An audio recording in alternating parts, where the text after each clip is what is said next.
26 جنوری 1950 کو ہندوستان جمہوری ہوا، یعنی اپنے ملک میں اپنے لوگوں پر اپنا قانون لاگو ہوا۔ آزاد ہندوستان کا اپنا دستور بنانے کے لیے ڈاکٹر بھیم راؤ امبیڈکر کی صدارت میں 29 اگست 1947 کو 7 رکنی کمیٹی تشکیل دی گئی، جس کو ملک کا موجودہ دستور مرتب کرنے میں 2 سال 11 ماہ اور 18 دن لگے۔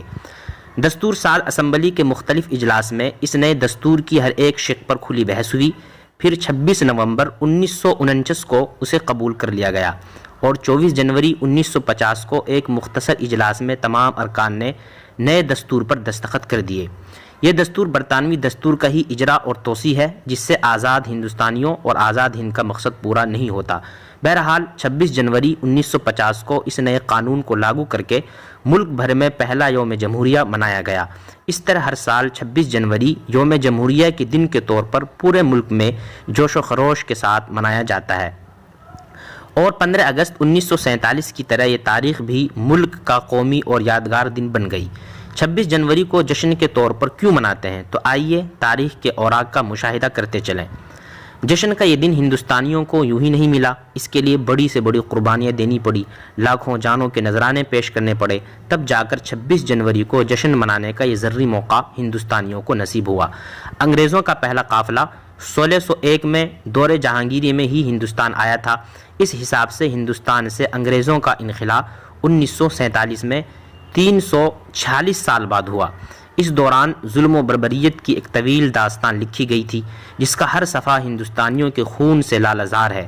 جذبہ آزادی سے سرشار اور سر پر کفن باندھ کر وطن عزیز اور اپنی تہذیب و تمدن کی بقا کے لیے بے خطر آتش افرنگی میں کودنے والوں میں مسلمان پیش تھے۔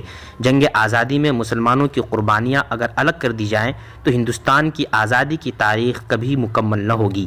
آزادی ملنے کے بعد سب سے بڑا مسئلہ یہ اٹھا کہ ملک کا دستور کیسا ہو، مذہبی ہو یا لا مذہبی، اقلیت و اکثریت کے درمیان حقوق کس طرح طے کیے جائیں۔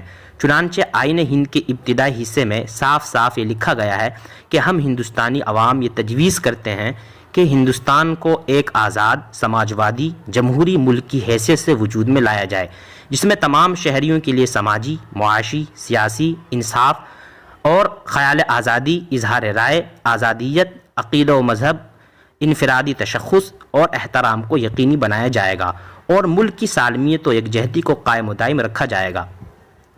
آزادی کے بعد ملک میں سیکولر جمہوری نظام نافذ کرانے میں جمعیت علماء ہند کے رول کو نظر انداز نہیں کیا جا سکتا۔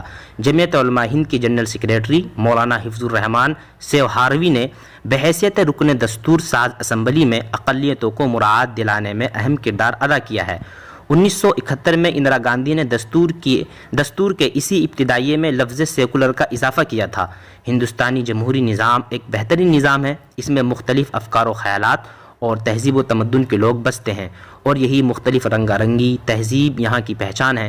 26 جنوری کو اسی مساوی دستور و آئین کی تائید میں اور کثیر المذاہب ملک ہونے کے باوجود باہمی یکجہتی اور میل جول کے اس عظیم ملک ہندوستان کی جمہوریت پر ناز کرنے کے لیے 26 جنوری کو جشن جمہوریت منا کر شہیدان ملک اور آئین کے بانئین اور مرتبین اور ملک کی آزادی میں اپنی جانوں کا نذرانہ پیش کرنے والے مجاہدین آزادی کو بہترین خراج عقیدت پیش کی جاتی ہے۔